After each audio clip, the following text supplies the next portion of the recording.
Today we wanted to talk about Christmas specifically Mm, because it's a huge focus. We're recording this here in the middle of October, and so we're only 2 weeks or 2 months and a week away from Christmas Eve. And Christmas for a lot of churches takes a ton of time and focus and energy here in the next few weeks. So we'll focus our conversation around that, and especially around these ideas of there are a lot of approaches related to Christmas that if you've really doubled down on what we call the attractional model of church, Christmas is one of those big days that mhm. you want to maximize. And it's something that we typically do a lot of encouraging people to invite. We make a big deal out of Christmas Eve because it's a chance to get people in the door that may not come just on a normal Sunday morning, but they'll come to a Christmas service. And so I think we've just got some questions and conversation about how that approach interacts with what we would say at Clarity House in the disciple making model Mm. of church. And so, what does that paradigm shift look like? How does that impact Christmas? So, I guess I'll just start with kind of a general question of let's start first at the model level, right? Of attractional model, disciple making model. Um, are these in conflict, do you guys feel? Or how do those, just in general, before we even talk about Christmas, how do those relate to each other? How do you view those? Yeah, I think from our end, Steve, we'd say the attractional piece is part of the disciple making model. Even if you go back to the Gospels on this stuff, come and see is part of Jesus's disciple making strategy. But it's got to get to go and tell, I mean, so like by the time the Gospels start, John 1 is all about come and see. It is there about bring and invite. That is all part of what you see happening early on in Jesus's ministry. The problem that we often jump into is that that's the end of the disciple making model is Got instead it. of the beginning of the disciple making model. And so we would be we'd say Jesus was attractional in what he was doing, and his disciples were not afraid to bring other people to him. But oftentimes, where we get deficient is it's come and see, bring and invite, but never go and tell, kind of Got thing. it. And so I think what we would say is, in a missional kind of movement, I think there's people have made the mistake of abandoning attraction altogether, Got and it. traction is part of the disciple making piece.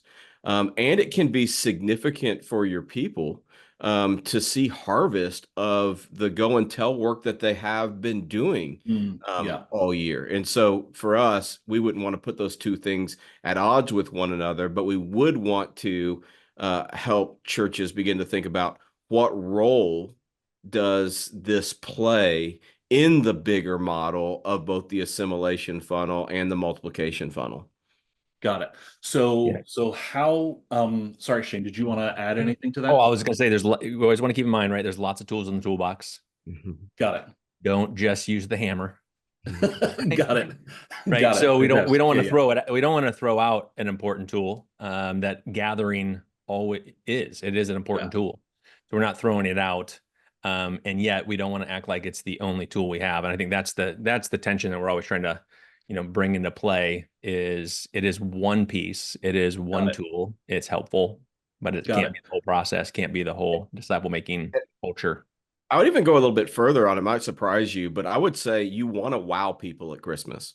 Like you don't want to make every week the same kind of preparation for Christmas, but I think that there are points on the calendar when you do want to focus the time and energy of your staff to wow people. Hmm. And what I mean by that is that you are really working toward a transcendent moment. Of course, you want every service to be transcendent in a certain kind of way. What we don't want to get into is a world where we're trying to do Christmas every week. But there are moments that I think are important, not just for Mhm. people coming in from the outside, but for our own people to really cultivate and craft and give extra time to.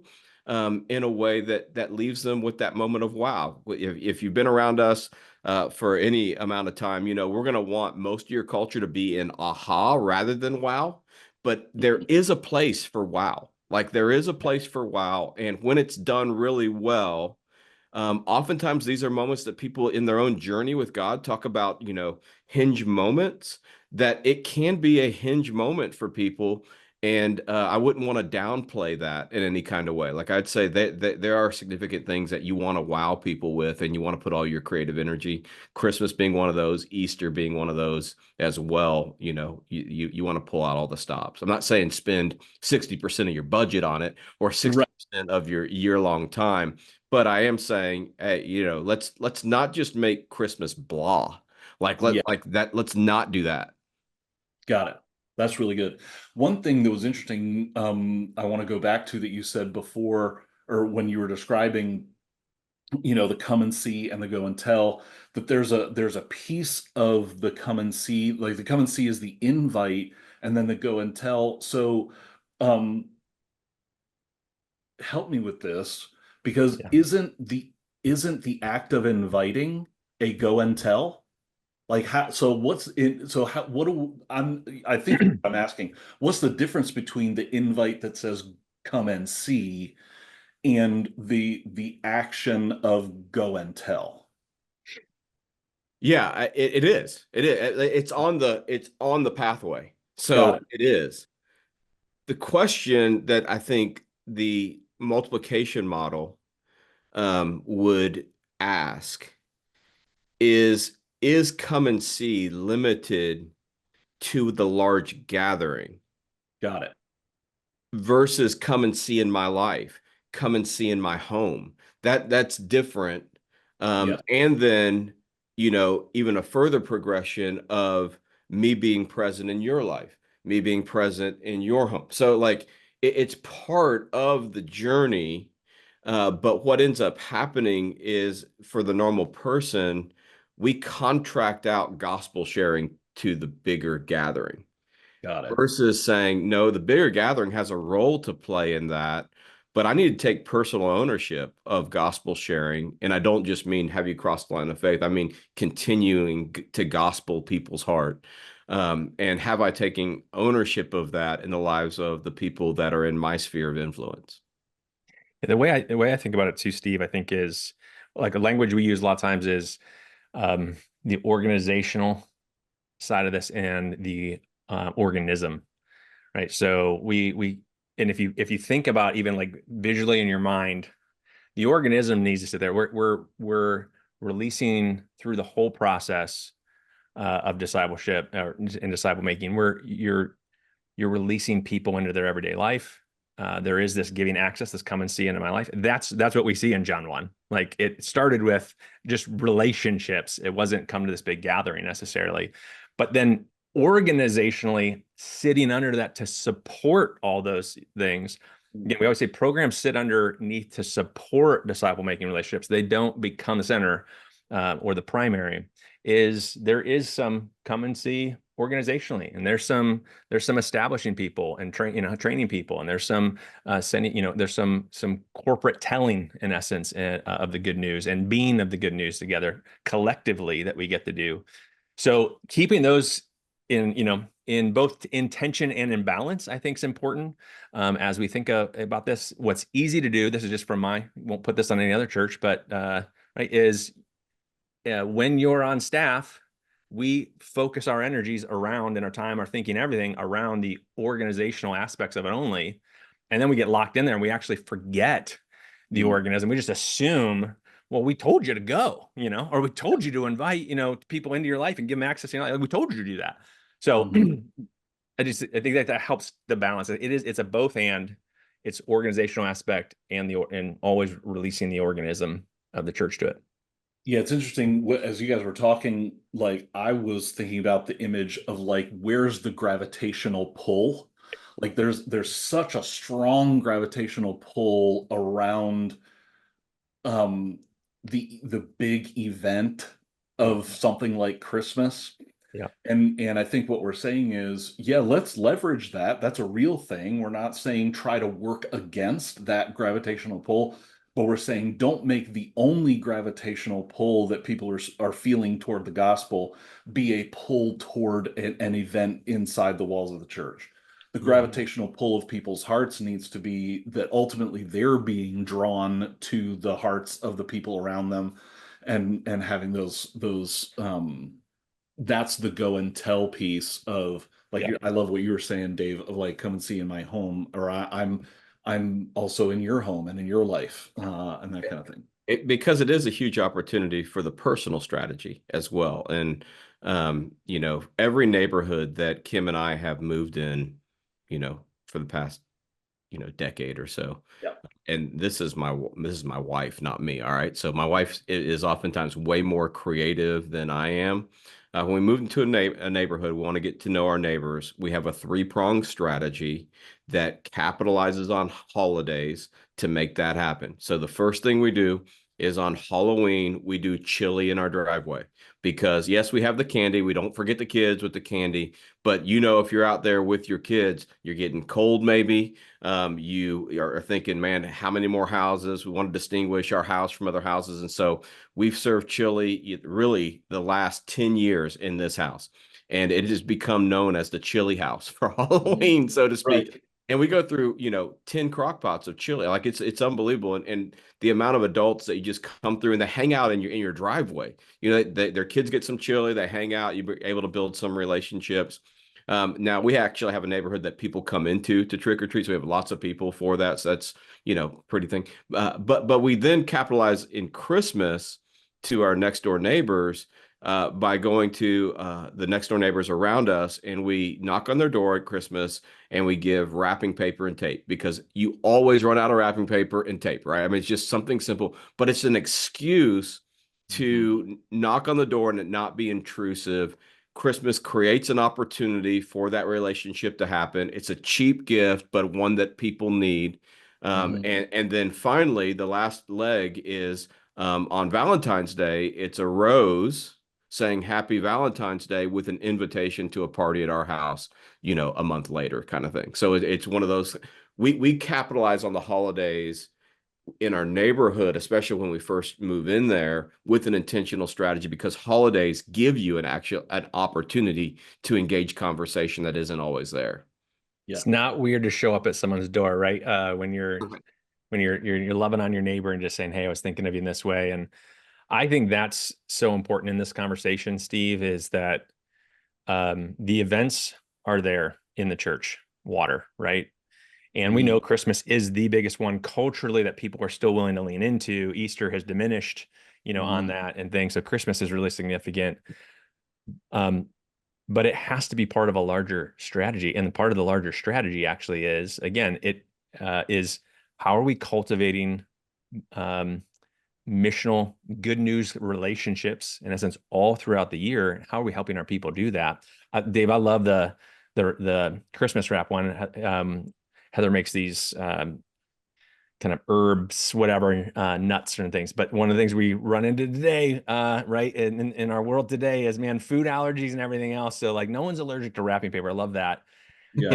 In the invite, but that same thing, like we live here in Minnesota, and we know that winter, we call it the winter blahs. So in February, we'll host like in our neighborhood a winter blahs party. Well, even at Christmas, we'll give them the invite to that. So you're already talking about Christmas and showing up, but there is just something about inviting people to the next thing, whatever the next thing is, which can also be obviously, hey, we're going to be spending Christmas Eve if you don't have somewhere to spend Christmas Eve, we're spending Christmas Eve, at our church's worship service, love you to be a part of that as well, but also just being able to lobby people forward into what's the next thing you want to invite them to. Yeah, well, I think what you guys are saying is also really important because I know I've talked with in my experience years as a church staffer, you talk with people and they're like, I don't know, like it feels weird to just like invite people to Right. church out of the blue, and that's because they haven't been cultivating a Cultivate it. Yeah. relationship outside of that, Right. right? They, Right. they haven't been making the invites that are just like, hey, come and sit around our fire pit and let's, chat on a Friday night, Saturday night, whatever.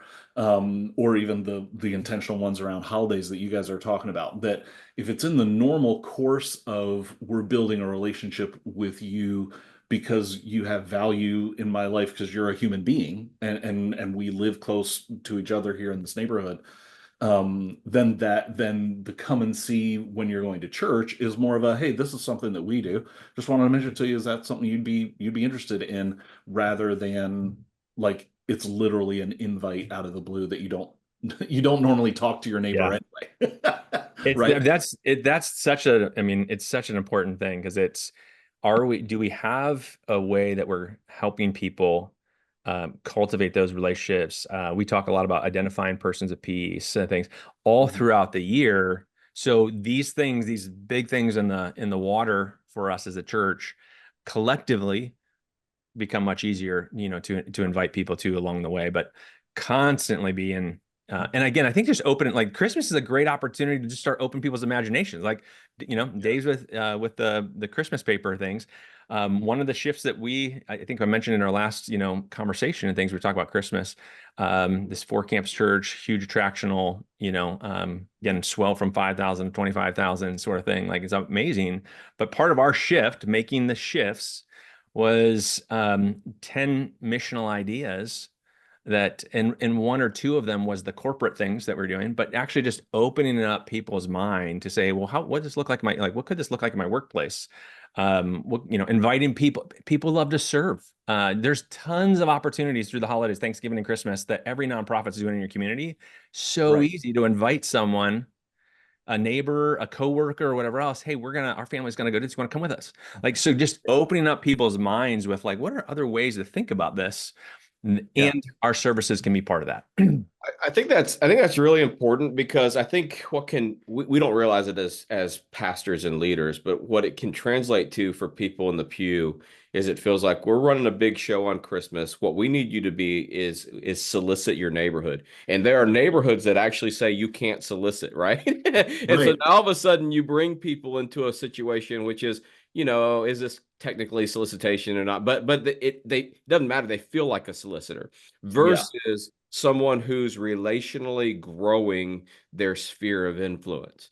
And Yeah. so, we put our people into that kind of solicitation mode to come Mhm. be part of our thing versus, no, let me help you establish a broader sphere of influence. Let me help you grow your relationships through Christmas, of which, as that relationship grows, maybe you've been investing for a couple years. Actually, Christmas could be a harvest time for what you have done relationally. But Mhm. too many times, I think, that kind of divide from the pulpit to the pew, from Yeah. the stage to the chair, so to speak, that people have a tendency to think, well, this is my time to play my little role, and that is I need to go put, solicitation things on everyone's door knocker or a track Right. or whatever it is. And it's like that just, in our context from, where we live now is just minimally effective Yeah. and maybe adversarial to Right. what you're actually trying to do.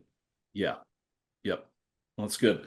Well, I guess what? adversarial, not adversarial, No, adversarial. I was defining it. I was defining it. I was like, hey, we I coined appreciate, yeah, I new appreciate phrase. your sensitivity to that, Dave. I was Thank, letting it go, but I it's know, good. I know. I thank It's you. appreciate it. Appreciate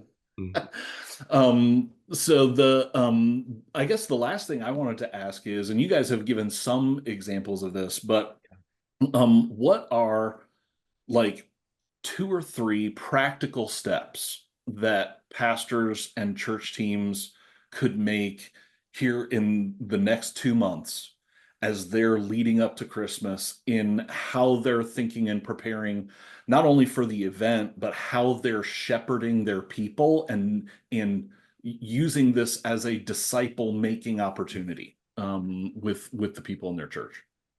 Well, first of all, I mean, organizationally, and I think this is important because, churches who do Christmas well in an attractional model are thinking already about Christmas. How do we get them back for the second time? The gap between first time visitor and second time visitor and retention just in your church, you need Mhm. to be thinking about how to bridge that. It's amazing to me I mean, even in great churches, how we're not thinking about that gap. And Yeah. so, how, at Christmas, how am I already thinking about the next invite, even on an organizational level, back to Yes. what we're doing? Because that second time visitor is just, huge in regard to retention versus first time Yep. visitor.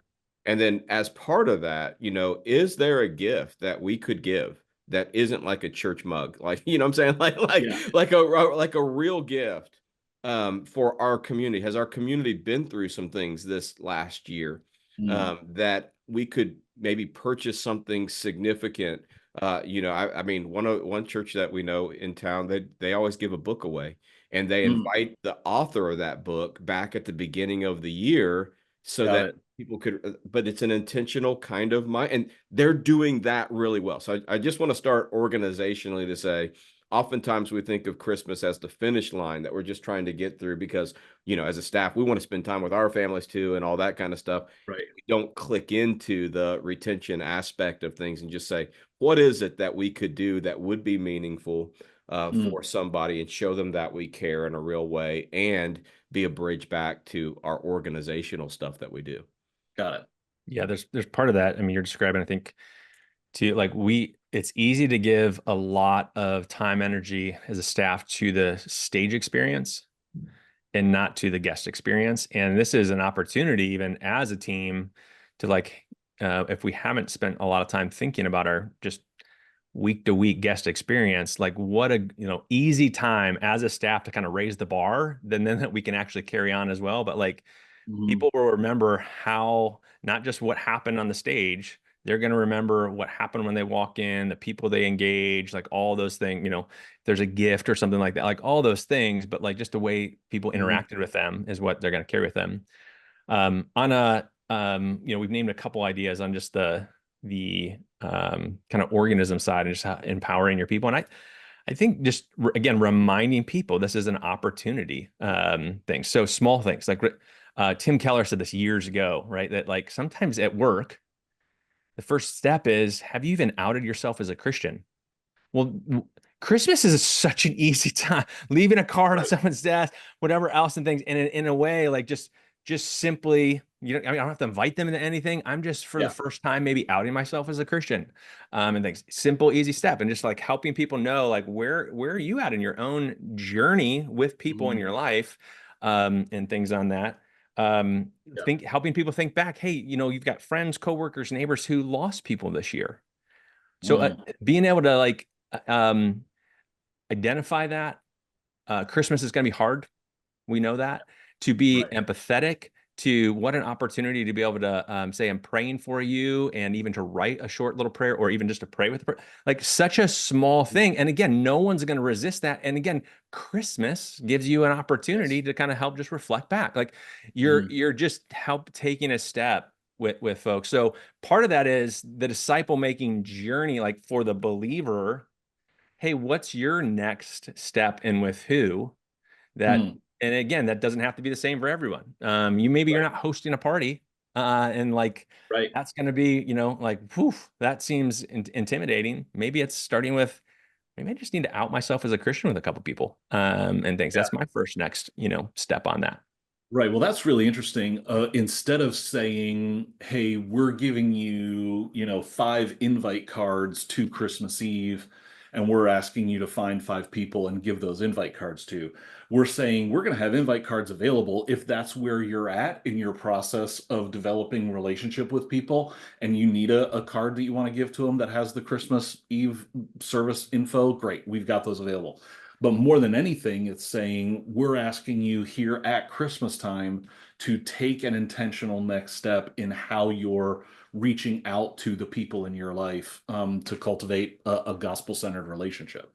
Right. You're Um, you're going to be at, think about that too. Like you're going to be at, how many people are going to be at business Christmas yeah, parties? right. Like, what's what are simple questions I can ask to have more Yes. meaningful conversations with people? I mean, Mhm. it's such like just setting people up with that, of going like stepping back and like, hey, what was Christmas like growing up for you? Yeah, And like, was church ever part of that? Or like just right. listen in Right. for that, like Yeah. just helping people like you're already going to be in these places. People are going Right. to be celebrating Christmas, whether that's commercially or there's like Silent Nights playing in the background too. Yeah, for sure. In that, and how to just give, like, it is like little small equipping moments for Yeah. them that just gives a little bit of challenge. Mhm. That goes, I wouldn't know to ask that. I wouldn't think to even ask that question, but this is an easy time to Yeah. do it. Yeah. Hey, at the close of this, Steve, I also want to go back organizationally one more moment because I think it is Yep. a strategic thing for the organization. In the grow towing world that we have in today's, like when you think about how big is our congregation, Mm. not, most people don't come every Sunday. So they're Right. catching things online. Christmas and Easter really are strategic points to see how big is our congregation. And so Mm. even waking the staff up to say, hey, you don't see this every week, but this really is the scope Mhm. of our crowd, so to speak. Yeah. And you also have an opportunity to begin because, we talk a lot of times about the crowd and the crowd cloud. You have an opportunity to even begin to put faces to the cloud that Yeah. people may have invited, that now it's not straight an imaginary kind of moment to think, okay, here's Mm. my crowd. What's the cloud? Now you're actually starting to put some faces to that. And so I think just, strategically with your staff, saying, hey, Christmas is an opportunity for us to see the scope of our congregation, that it's bigger than we normally think it is on a regular Mhm. basis. And hopefully just to find a little bit of encouragement in that. Like because sometimes showing up every Sunday, you can get discouraged, and just rallying your team to say, hey, the scope of our congregation is bigger than what we see every Sunday. Christmas Mhm. may give us a better opportunity for that, but also notice the faces that you don't see, because these are faces that are in the crowd cloud.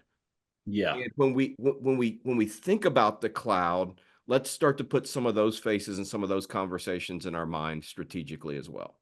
Dave, take 30 seconds and what do we mean by crowd cloud? Yeah. I Yeah, love so that. so we think about, your crowd as your congregation, people who are show up on Sunday.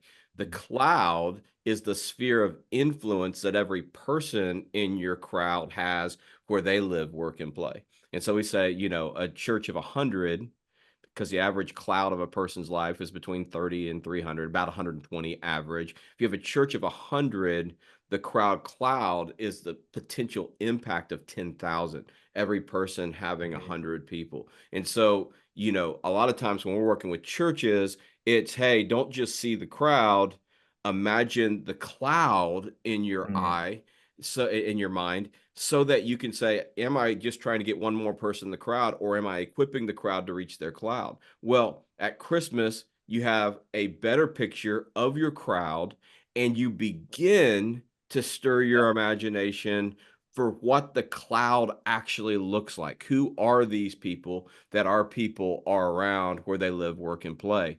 That can be just even inviting your staff to go into the Christmas Eve services, to go into the Christmas services with that That lens. mindset. It can just be taking a small, simple, strategic step in the Mhm. work that we do organizationally all throughout the year. Yeah. Yep. That's really good. Any other closing thoughts from you guys? I have a really important Christmas closing question, Okay, great. and that is this: stockings on Christmas Eve or in presents on Christmas Eve or Christmas morning? I feel like if we don't all answer that and know the answer to that, I mean, Got that it. that really tips the scale. So Just that relation, like in our friendship. I get what you're saying. I'm just So yeah, saying, you're right. I mean, we're stockings Christmas Eve, presents Christmas mornings. Hello, Yes. Santa doesn't come on Christmas Eve; he comes on Christmas morning. But there are this So is no, this they're is right. It's a actually spectrum. and this It's a is actually spectrum. kind of like, I mean, we want to talk politics and like dividing Yeah, lines. right. I think this is Divisive a major conversation. dividing line That's right. at Christmas. So we do stockings definitely. Our kids are older at this point, 28, 25, 23, but they still want stockings. We talked about not doing Yeah, stockings anymore. They totally. were ticked off because they were like, Yes. that's one of the Yes. best parts is the stocking. So we're like, okay, you're gonna keep going in stockings. But yeah, we're stockings Christmas Eve and then presents Christmas morning. But we also, from the beginning with our kids, even when they were little, we never talked about Santa because Yeah. Santa's not real. I don't know if you Yeah. know that, Shane. Yeah. I don't No. want to put trouble on that. No, and you can rearrange the letters to be Satan. I know. But no, that I wasn't going to say that. What I was going to say was I told my wife, even when our kids were little, I'm like, Santa doesn't get credit for these presents. I get credit I for have these worked my presents. tail off for There you go. these. Yes. There you go. I want them to be like, no, this is from mom and dad. Yeah. We gave you these. Well, just to wrap a bow on it, Rhodes aren't stocking people, so we don't do much in the stocking. Got We're it. one present on Christmas Eve, but the present is always pajamas. So everyone opens the pajamas for this Christmas, and that's what you show up with the next morning as well. But we put them on right away. We have a little Perfect. celebration thing that we do, but it's pajamas, and Mhm. so everyone knows what it's going to be, but they don't know what the pajamas look like. So. Got it. And are they matching? Like they're all the Yes, same? yes, yes, Love it. Because then yes. you're ready for all the Right. pictures. Yeah, That's exactly. it's so great. That's so I, cute. I feel like that really pulls this one together right there. That's right. That's helpful to know. It's an attractional thing that we do with the pajamas, but Right. It's You because it's tell culture everybody building. in advance. Right. You're Culture making it building. easier for them. Like this is Right. how you show up tomorrow. You don't even have to think about in the morning, what am I going to wear? Well, and I also like it because it's culture building. It's like we are a family. Look at this. We're all dressed the same. That's how you know we all belong together. Yeah. You know that you have teenagers when someone comes down with a different kind of pajamas on just because they're letting you know Right. I'm ready. I'm my ready own to. person. I'm I'm building my my own own person. identity here. That's right. It's great. Awesome. Well, thanks, guys. Appreciate your thoughts as always.